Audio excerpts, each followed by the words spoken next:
बिस्मिल्लाहिर्रहमानिर्रहीम। Welcome back to my YouTube channel. उम्मीद आप सब लोग बिल्कुल ठीक होंगे। आज की वीडियो में हम लोग करेंगे IT 601 मिड टर्म प्रिपरेशन। इसका पार्ट नंबर 2 आज हम लोग करेंगे। और वीडियो स्टार्ट करने से पहले अगर आप हमारे चैनल पे नए हो तो चैनल को सब्सक्राइब कर लें। इस वीडियो के डिस्क्रिप्शन में व्हाट्सएप चैनल का लिंक होगा। वीडियो की तमाम अपडेट के लिए आप उधर ज्वाइन कर सकते हैं। तो जो फर्स्ट हमारे पास क्वेश्चन है वो है बाय इन बुल्क एलोकेट फ्रैक्शन वाली ये एडवांटेजेस थी कि बाय इन बुल्क एलोकेशन जो होती है फ्रैक्शंस में उसके आपने एडवांटेजेस बताने थे। तो उसके एडवांटेजेस ये एक तो फर्स्ट कॉस्ट एफिशिएंसी है। इसमें डिस्काउंट्स होता है लार्ज परचेज, जब आप ज़्यादा लार्ज परचेजेस करते हो तो आपको डिस्काउंट मिलता है।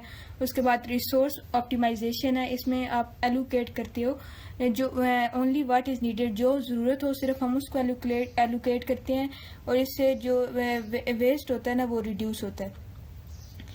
थर्ड हमारे पास स्केलेबिलिटी, ये इजीली एक्सपेंड होता है IT रिसोर्सेज के लिए जब भी ज़रूरत हो। उसके बाद है बेटर प्लानिंग, इसमें जो फ्रीक्वेंट परचेजेज होती है ना उनको ये रिड्यूस करता है एंड एडमिनिस्ट्रेटर को ओवरहेड करता है। तो ये आपने 4 इसके एडवांटेजेस हैं: cost efficiency, resource optimisation, scalability, better planning. तो ये आपको शॉर्ट में भी आ सकता है, लॉन्ग में भी आ सकता है, MCQs में भी पूछ सकते हैं कि कॉस्ट एफिशिएंसी में क्या होता है या स्केलेबिलिटी में क्या होता है। सेकेंड हमारे पास लॉग फाइल लोकेशंस में system logs and application logs बतानी थी विद एड्रेस। कि लॉग फाइल लोकेशन में हमने सिस्टम लॉग और एप्लीकेशन जो लॉग है ना उनकी हमने एड्रेस बताना था। तो यहाँ पे लॉग की टाइप्स हैं, यहाँ पे सारी मैंने लिखी हुई हैं: system log, kernel logs, authentication log, application log, boot log. तो सिस्टम लॉग की ये लोकेशन है। वेरिएबल लॉग, सिस्टम लॉग ये जनरल सिस्टम मैसेजेस के लिए होती है। उसके बाद कर्नल के लिए variable log, kernel dot log, उसमें सिस्टम लॉग था, इसमें कर्न डॉट लॉग हो गया कर्नल लॉग के लिए। और ये कर्नल रिलेटेड लॉग्स के लिए यूज होता है। ऑथेंटिकेशन में ऑथ डॉट लॉग हो जाएगा, एप्लीकेशन में ऐप डैश नेम लॉग हो जाएगा और बूट में बूट डॉट लॉग हो जाएगा। तो ये आपकी एड्रेसेस थे। उसके बाद है IT system component include machine, software, networks, users and processes. कि IT जो सिस्टम होती है ना उसमें मशीन्स होते हैं, सॉफ्टवेयर होते हैं, नेटवर्क्स होते हैं और यूजर्स होते हैं और प्रोसेसेस होते हैं। ये IT के मेन कंपोनेंट है IT सिस्टम के, machine, software, network, users and processes. ये आपका शॉर्ट में भी आ सकता है। उसके बाद है some levels define system administrator maturity. उसके बाद है MTTF, MTTR, measurable reliability, window of operation include file management, security and networking. उसके बाद CPU की परफॉर्मेंस होती है वो डिपेंड होती है on course, cache and clock speed पे। उसके बाद Edwards life cycle include new, clean, configured, unknown, of states. Bulk buying optimizes so cost and resources. Log file store applications and application activity in variable.log. अब ये सारे वो वाले questions हैं जो हम लोग ऊपर लास्ट वीडियो में हम लोग ऊपर पढ़ के आए हैं। सारे को हमने डिस्कस भी किया था। एवर कंप्यूटर मॉडल, उसके बाद ये SAMM के जो होते थे, उसके बाद CPU की जो परफॉर्मेंस होती है, तो ये हमने सारे लास्ट वीडियो में डिस्कस कर लिए हैं। ये वीडियो देखने से पहले अगर आपने नहीं देखी वो वीडियो तो वो देख लें, तो आपके ये सारे क्वेश्चन उसमें कवर हो जाएंगे। उसके बाद है सर्वर की रैम्स के बारे में बताना था। सर्वर की कितनी रैम्स है? Server RAMs are different from desktop RAMs in terms of capacity, reliability and performance. कि जो सर्वर की रैम्स होती हैं वो डिफरेंट होती हैं किसमें, डेस्कटॉप की रैम्स में। क्यों ये डिफरेंट होती हैं? क्योंकि इसमें कैपेसिटी, रिलायबिलिटी और जो परफॉर्मेंस है वो इनमें मेन डिफरेंस है। अब टाइप ऑफ सर्वर रैम जो है वो हमारे पास है ECC रैम, ये एरर करेक्टिंग कोड रैम है। ECC भी आपसे MCQ में पूछ सकते हैं। ECC stand for error correcting code RAM, used in servers for error detection and correction. ये यूज होती है सर्वर में ताकि एरर की डिटेक्शन और करेक्शन हो सके। उसके बाद buffered and register RAM used in high performance servers to reduce electrical load on memory controller. के हाई परफॉर्मेंस सर्वर्स में यूज होती है ताकि जो इलेक्ट्रिकल लोड होता है ना वो कम कर सके किस पे, मेमोरी कंट्रोलर पे। स्पीड और कॉस्ट इसमें आती है कि सर्वर जो रैम होते हैं ना हैव हायर स्पीड्स, टिपिकली इनमें स्पीड हायर होती है जैसे कि 24 मेगाहर्ट्ज टू 64 मेगाहर्ट्ज। उसके बाद ये मोर एक्सपेंसिव होते हैं डेस्कटॉप रैम से, क्योंकि इनमें जो एरर करेक्शन और जो हायर रिलायबिलिटी है ना उसकी वजह से इनमें ज़्यादा एक्सपेंसिव होते हैं। उसके बाद है RISC एंड X86 प्रोसेसर का डिफरेंस, इन दोनों का आपने डिफरेंस बताना है, RISC और X86 प्रोसेसर। तो RISC जो होता है ना वो स्मॉल होता है, सिंपल इंस्ट्रक्शन होती है, ये छोटा होता है और इसमें इंस्ट्रक्शन जो होती है ना वो टोटली सिंपल होती है, इजीली अंडरस्टैंडेबल होती है। उसके बाद X86 ये CISC है, ये कम्प्लेक्स है और वो रिड्यूस इंस्ट्रक्शन सेट है। तो इसमें लार्ज जो एक तो ये बड़ा होता है और इसमें कम्प्लेक्स इंस्ट्रक्शन होती हैं। उसके बाद जो RISC है उसमें फास्टर एग्जीक्यूशन होती है और पावर का लो यूजेज होता है। उसके बाद ये मोर पावरफुल होती है लेकिन ये बहुत ज़्यादा पावर भी कंज्यूम करती है। उसके बाद इसके एग्जांपल में आता है ARM और पावर PC, इसमें आता है इंटेल और AMD। ये यूज़ होता है मोबाइल डिवाइसेस में और एम्बेडेड सिस्टम में, और ये डेस्कटॉप सर्वर्स में यूज़ होता है। उसके बाद नेक्स्ट हमारे पास डिफरेंट है वर्चुअलाइजेशन वर्सेस कंटेनर। तो वर्चुअलाइजेशन ये रन करता है मल्टीपल ऑपरेटिंग सिस्टम्स को ऑन अ सिंगल मशीन। ये वर्चुअलाइजेशन बहुत सारे ऑपरेटिंग सिस्टम को एक सिंगल मशीन पे रन करने के लिए यूज़ होता है, और ये रन करता है multiple light weight application in isolated environment. ये मल्टीपल लाइट वेव्स जो एप्लीकेशन होती हैं उन बहुत ज़्यादा मल्टीपल लाइट वेव्स को एक आइसोलेटेड एनवायरनमेंट में ही रन करता है। इसमें परफॉर्मेंस जो होती है मोर रिसोर्स इंटेंसिव होती है, और इसमें यूजेस फ्यूवर रिसोर्सेज, इसमें कम रिसोर्सेज यूज होती हैं। ये फुल OS ऑपरेटिंग सिस्टम में आइसोलेशन होती है, और इसमें शेयर OS कर्नल्स होते हैं। इसकी एग्जांपल VMware और वर्चुअल बॉक्स है, और इसमें इसकी डुकर और कुबरनेट्स है। नेक्स्ट जो हमारे पास क्वेश्चन है वो है Linux operating system main systems logs कहाँ होते हैं, और कुछ टाइप्स लिखनी थी कि लिनक्स ऑपरेटिंग सिस्टम के जो सिस्टम्स लॉग होते हैं वो किधर होते हैं और उनकी कुछ टाइप्स लिखनी थी। तो Linux logs files are stored in, ठीक है, ये उसकी टाइप्स है, ये ऊपर हमने अभी पढ़े हैं। सिस्टम लॉग टाइप के, system log, kernel log, authentication log, boot log, application log, ये सारे हमने ऊपर पढ़े हैं। उसके बाद सर्वर की कौन सी रैम्स होती हैं और उनकी स्पीड और कॉस्ट के हवाले से बताना था। तो इसे अभी हमने पढ़ा कि सर्वर की दो टाइप्स होते हैं, ECC रैम और बफर रैम। या ये एक्सपेंसिव होता है लेकिन रिलायबल होता है, और ये सिस्टम क्रैश होने से प्रिवेंट करते हैं, और इसमें इंटरप्राइज सर्वर्स होते हैं स्टेबिलिटी के लिए, और इसमें ये इसकी स्पीड 2400 मेगाहर्ट्ज़ से लेकर 6400 मेगाहर्ट्ज़ तक होती है, और फिर उस पर आर्किटेक्चर पे ये डिपेंड भी करता है। इसमें DDR5 रैम्स होती है जो प्रोवाइड करती है हायर बैंडविड्थ DDR4 से। उसके बाद जो कॉस्ट है ये स्पीड का था, और ये कॉस्ट था, ये सर्वर की रैम होती है ना वो कॉस्टली होती है क्योंकि उसमें हायर रिलायबिलिटी और ड्यूरेबिलिटी होती है, और ECC और and registered RAMs are more expensive than regular desktop RAM. तो ECC और रजिस्टर्ड रैम जो होते हैं ना वो ज़्यादा एक्सपेंसिव होते हैं रेगुलर डेस्कटॉप रैम से। उसके बाद है spare capacity N+1, N+2, N+X को क्वेश्चन था, तो उसके बारे से क्वेश्चन आया हुआ था। ये spare capacity is use in redundancy planning, ये रेडुडेंसी प्लानिंग में यूज़ होता है पावर की। उसके बाद स्टोरेज में और कंप्यूटिंग सिस्टम्स में। तो रेडुडेंसी के मॉडल्स हैं N1, N+2, N+X। ये शेयर कैपेसिटी होती है जो रेडुडेंसी प्लानिंग में यूज़ होती है, जो किसके पावर के, स्टोरेज के और कंप्यूटिंग सिस्टम के। तीन आपकी चीज़ें याद रखनी है, पावर, स्टोरेज, कंप्यूटिंग सिस्टम और प्लानिंग ऑफ पावर में। N+1 में इसकी डिस्क्रिप्शन ये है कि 1 एडिशनल यूनिट फॉर बैकअप, एक एडिशनल यूनिट होता है बैकअप के लिए जिसमें 4 सर्वर होते हैं और एक स्पेयर होता है। इसमें भी 2 एडिशनल यूनिट ऑफ बैकअप होते हैं, इसमें 4 सर्वर होते हैं और 2 स्पेयर होते हैं। और X additional unit for backup where X depend on risk level, जहाँ पर X आपके रिस्क के लेवल पे डिपेंड करता है, जितना ज़्यादा रिस्क होगा इतना ज़्यादा स्पेयर स्पॉट आप यूज़ करेंगे। उसके बाद एग्जांपल है, if a data centre has 10 power suppliers and follows an N+1 model, it will have 1 extra power supply as a backup.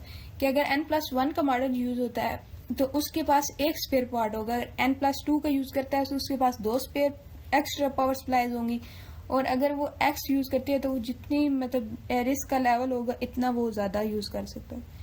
अब इसकी समरी ये है कि एक तो सर्वर रैम होते हैं जिसमें ECC और बफर रैम होते हैं जो हाई स्पीड्स होते हैं, जिसमें 2400 मेगाहर्ट्ज़ टू 6400 मेगाहर्ट्ज़ होते हैं। उसके बाद RISC वर्सेस X8C ये भी हमने पढ़ा है, वर्चुअलाइजेशन और कंटेनर भी पढ़ते हैं, लिनक्स लॉग भी पढ़े हैं। उसके बाद रेडुडेंसी का भी पढ़ा कि redundancy log n+1 n+2 n+x। उसके बाद शॉर्ट क्वेश्चंस हैं। फार्मूला ऑफ अवेलेबिलिटी, अवेलेबिलिटी का क्या फार्मूला होगा? Availability is calculated as A is equal to MTBF divided by MTBF plus MTTR। ये आपका इस दफ़ा असाइनमेंट में भी ये क्वेश्चन आया हुआ था, तो अगर आपने असाइनमेंट किया तो आइडिया होगा आपको।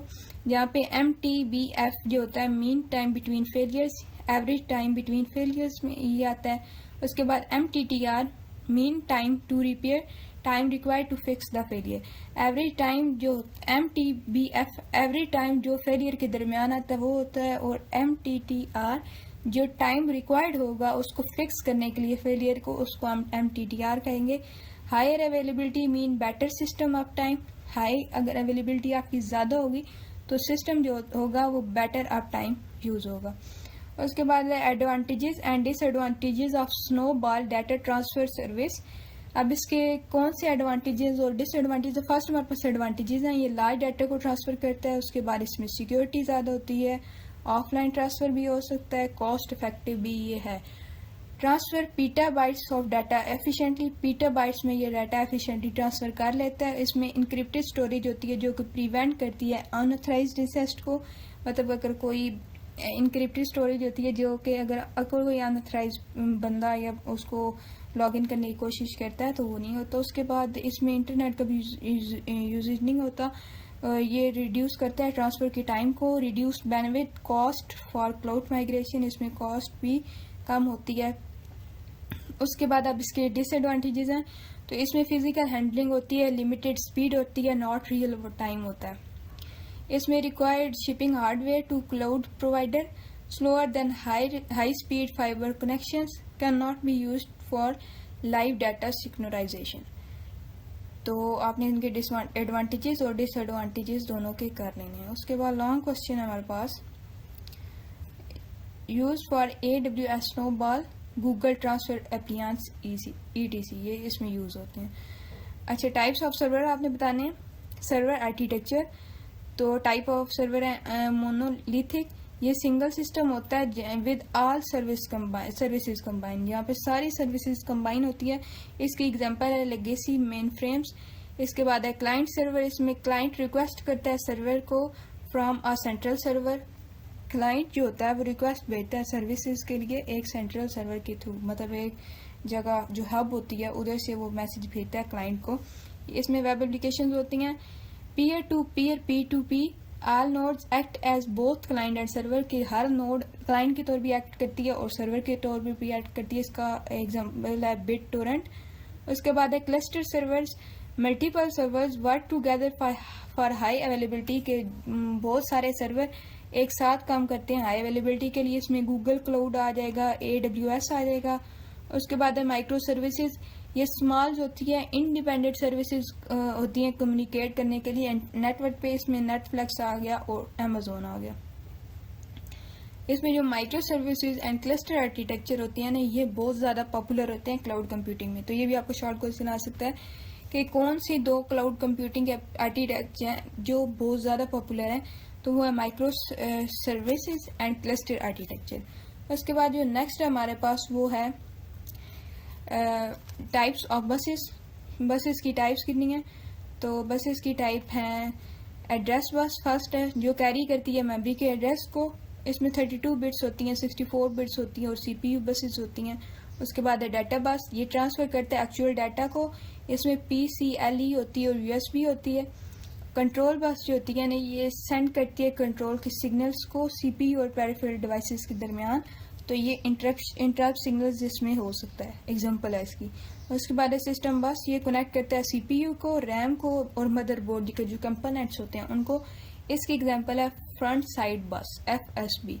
इसमें जो मॉडर्न सिस्टम होते हैं ना हाई स्पीड के लिए, वो PCIe और USB बसेस को यूज़ करते हैं डाटा ट्रांसफ़र के लिए, मतलब डाटा बसेस का यूज़ होता है PCIe USB के लिए। उसके बाद है रिलायबिलिटी का formula. Reliability is calculated as RT is equal to E minus failure rate T.